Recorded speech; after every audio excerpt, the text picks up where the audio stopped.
Guys, nandito ko yung kasi kay Diwata Overload Pares. First time ko today. So, titingnan ko yung kanyang mga lutuan na yan. So, marami talagang tao dito. Ayan o. Dami.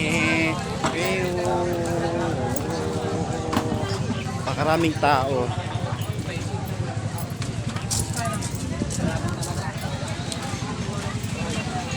This Chicken Joy Overload.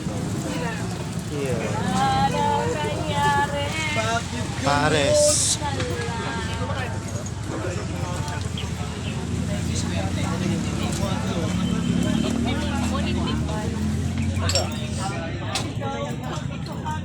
Labas muna ako. Wala naman si Diwata dito eh.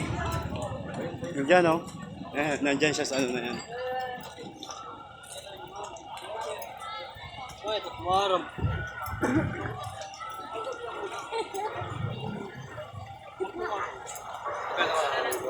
lang naman ito. Kailangan tubig.